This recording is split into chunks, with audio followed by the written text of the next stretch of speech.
নাস্তিকরা বলে এই বিশাল মহাবিশ্বের পেছনে কোনো স্রষ্টা নেই। মাল্টিভার্স থিওরি অনুযায়ী স্রষ্টার কোনো প্রয়োজন নেই। আজ আমরা দেখব এই যুক্তি কতটা বাস্তবসম্মত। মাল্টিভার্স কি সত্যিই স্রষ্টাকে অপ্রয়োজনীয় করে দেয়, নাকি স্রষ্টার অস্তিত্বকে আরও স্পষ্ট করে তোলে?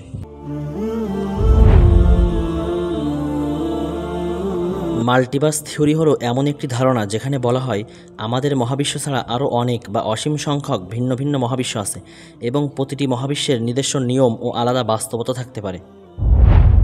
মনে করুন আপনি এবং আপনার এক বন্ধু নিরিবিলি বসে আছেন। হঠাৎ সে তার ঘড়ির দিকে ইশারা করে বলল, আমি বিশ্বাস করি প্রকৃতিতে কোটি কোটি বছর ধরে কিছু এলোমেলো রাসায়নিক বিক্রিয়া আর কাকতালীয় ঘটনার ফলে এই ঘড়িটা তৈরি হয়েছে। আপনি হাসবেন না, বলবেন না অসম্ভব, এত নিখুঁতভাবে তৈরি কোনো জিনিস কখনোই পরিকল্পনা ছাড়া হতে পারে না। ঠিক তেমনই এই মহাবিশ্ব এক বিশাল ঘড়ির মতো নিখুঁতভাবে কাজ করছে।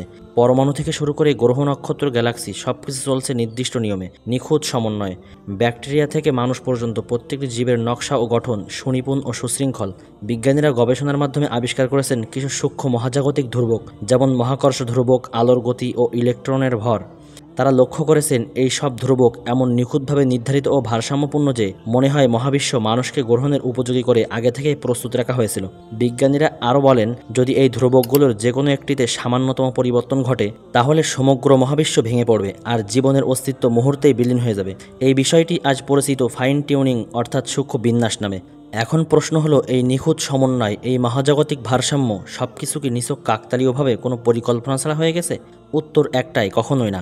এমন নিখুঁত ব্যবস্থা কখনোই অন্ধ প্রক্রিয়ায় তৈরি হতে পারে না।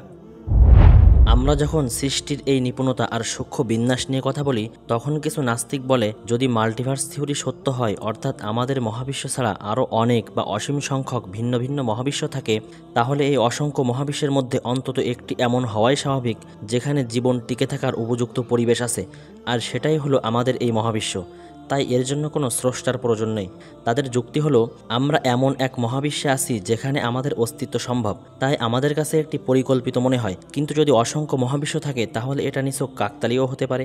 যেমন ধরুন, একটা লটারিতে লাখ লাখ মানুষ টিকিট কিনেছে, তাদের মধ্যে একজন বিজয়ী হবেই, এখানে অবাক হওয়ার কিছু নেই। তেমনি অসংখ্য মহাবিশ্বের মধ্যে যদি একটি মহাবিশ্ব জীবন ধারণের উপযোগী হয় তাহলে এটাকে বিশেষ কিছু ভাবার সুযোগ নেই। এই ধারণাটাই নাস্তিকদের যুক্তি।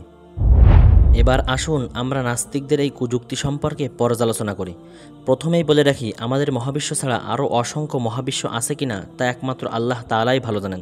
আমরা দাবি করছি না আমাদের মহাবিশ্বই একমাত্র মহাবিশ্ব, কিন্তু যে তত্ত্বকে তারা স্রষ্টার বিকল্প হিসেবে দাঁড় করাতে চায় তার পক্ষে কোনো প্রত্যক্ষ বা পর্যবেক্ষণযোগ্য প্রমাণ নেই। এটা পরীক্ষার মাধ্যমে যাচাই করাও হয়নি, আর বাস্তবে যাচাই করাও সম্ভব নয়। সোজা কথায় মাল্টিভার্স কোনো প্রমাণিত বিজ্ঞান নয়, এটা কেবল কল্পনা নির্ভর এক ধারণা, যা নাস্তিকদের অন্ধবিশ্বাস ছাড়া কিছুই নয়। এখন ধরুন তাদের দাবিটা সত্যই হলো, অসংখ্য মহাবিশ্ব সত্যিই আছে। তাহলে প্রশ্ন আসে, এই অসংখ্য মহাবিশ্বের অস্তিত্বের সূচনা কিভাবে হলো? এইসব মহাবিশ্ব একসাথে অস্তিত্বে এলো কিভাবে? নিশ্চয়ই প্রতিটি মহাবিশ্বের নিজস্ব নকশা, নিয়মকানুন এবং আলাদা সূক্ষ্ম ধ্রুবক থাকবে।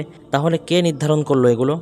অতএব নাস্তিক আর একক কোনো মহাবিশ্বের সামনে নেই, তার সামনে এখন অসংখ্য নিপুণতা।